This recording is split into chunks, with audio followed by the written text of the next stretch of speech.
Washington hopes the upcoming presidential election in Afghanistan will stand the democracy test, as it's critical to sustaining international support for the country. Currently, Kabul's financially backed by the White House, with billions of dollars are streamed into the Islamic State. They say it's needed to improve infrastructure and living conditions after the U.S.-led occupation.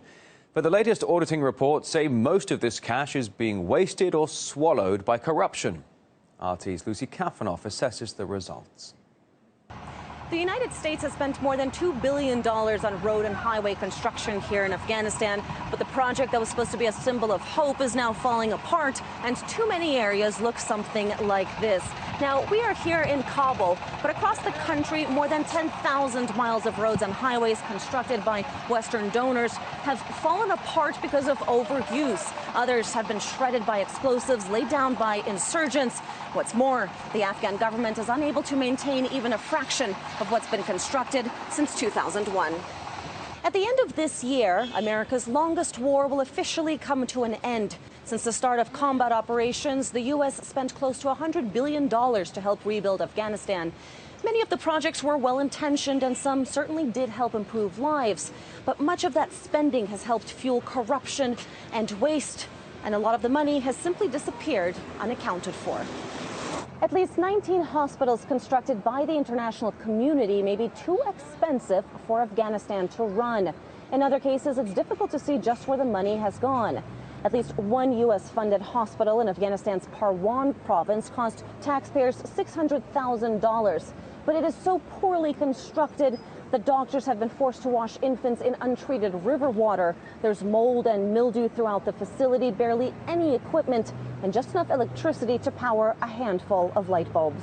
Because literacy is vital to any modern military or police force, the U.S. added classes to its basic training of Afghan soldiers. The program was meant to ensure all new recruits were able to count, write their own name. But despite $200 million spent on the program, more than half of Afghan forces remain illiterate.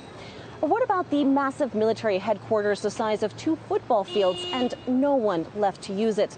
In Helmand province, the Defense Department spent $34 million on a building that comes with all the tools to wage a modern war. A vast operations center with tiered seating, a briefing theater. But Western forces have been busy packing up and withdrawing from the area. The facility has never been occupied and will likely be torn down without ever having been used. Now, Washington's strategy in Afghanistan relied heavily on spending more money, more on bigger and quicker projects, a so-called civilian surge to win hearts and minds. Yet much of the spending simply fueled corruption or left the country heavily dependent on foreign aid, leaving many here wondering what will happen to their country once the Westerners and their dollars go home. Reporting in Kabul for RT, I'm Lucy Kafanoff. And as the presidential elections in Afghanistan draw closer, Taliban groups have intensified their attempts to disrupt the vote. One of the candidates has been kidnapped by Islamists. That follows an attack on the Afghan election headquarters just last week. Journalist Jonathan Steele from The Guardian newspaper, he says years of military operations have done very little to break the resolve of the Taliban.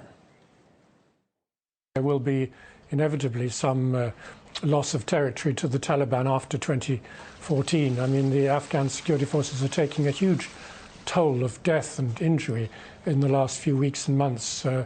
Very, very high levels of casualty, much more than NATO itself was suffering. So that's a clear indication that both the Taliban are fighting hard still, and that the Afghan security forces are just not able to deal with them properly. Of course, here on RT International, we're keeping a very close eye on the upcoming elections in Afghanistan. Lucy Kafanoff is there. She will be bringing us a series of reports on the future of the country and how it might change after the vote. The people of Afghanistan head to the polls for the 3rd time since the fall of the Taliban.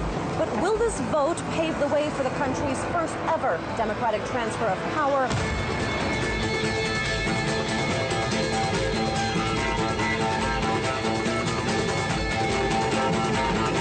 Afghanistan votes, an RT News special with me, Lucy Kafanoff.